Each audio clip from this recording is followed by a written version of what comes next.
So Samsung is already working on their next big chip, like the Exynos 2600 just dropped. It's literally inside the Galaxy S26 right now, and Samsung is already cooking up the 2700.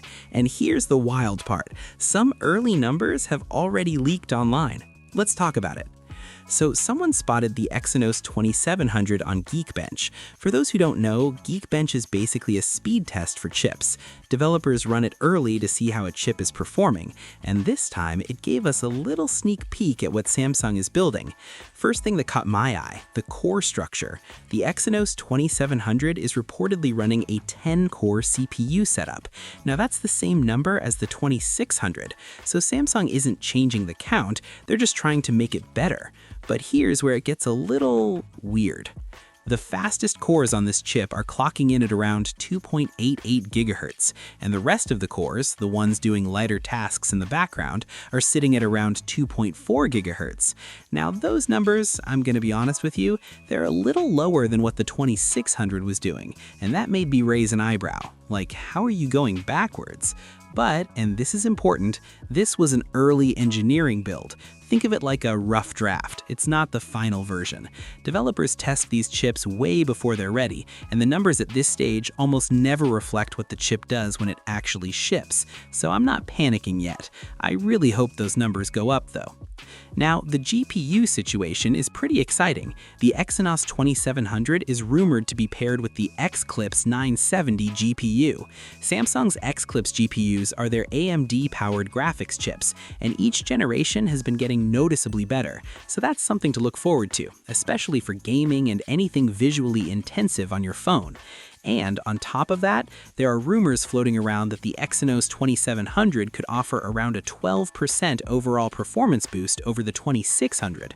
Now, 12% might not sound massive, but when you're already at the top of the performance ladder, every percent counts. Here's the part that I think is the real story though. Back in March, a Samsung VP, someone pretty high up in their hardware division, actually came out and talked about the future of Exynos. And what he said was really telling. He said Samsung is building a long-term strategy around these chips, and the goal is to put Exynos inside more Galaxy devices across the board. That's huge, because right now, if you're in the US and you bought a Galaxy S26, you didn't get the Exynos 2600, you got a Snapdragon, Qualcomm's chip. Samsung basically said, hey, our chip isn't ready for every market yet, and they've been doing this for years, giving some regions Exynos and other regions Snapdragon, because Snapdragon just performs better in a lot of ways. But Samsung is clearly tired of that. They want Exynos to be good enough to go everywhere, and honestly, I respect that ambition. The same VP also admitted that making chips is hard, like brutally hard. He said it takes years of work just to get it right. And you know what? That's refreshing honesty from a big company. They're not pretending it's easy, they're just saying, we're committed, we're doing it anyway. Now, here's another thing that actually got me excited. There were reports that Samsung is working on something called HPB technology for the Exynos 2700, and what this is supposed to do is help the chip run cooler. Because if you followed Exynos chips for any amount of time, you already know, they get hot, like uncomfortably hot. It's been one of the biggest complaints about Exynos for years.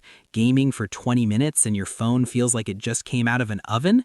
That's an Exynos problem. So if Samsung is actually fixing this, that alone could change how people feel about their chips. So let's zoom out and look at the full picture.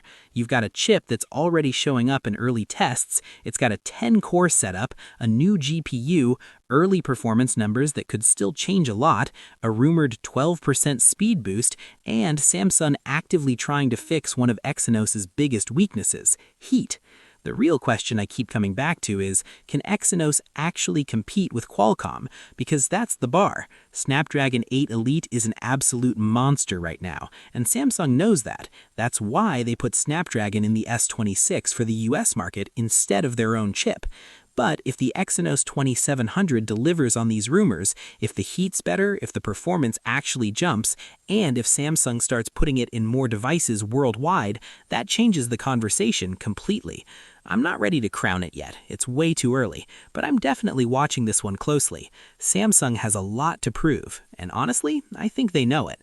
Let me know in the comments, do you actually want to see Exynos succeed, or are you perfectly happy with Snapdragon running the show? Drop your thoughts down below, and I'll see you in the next one.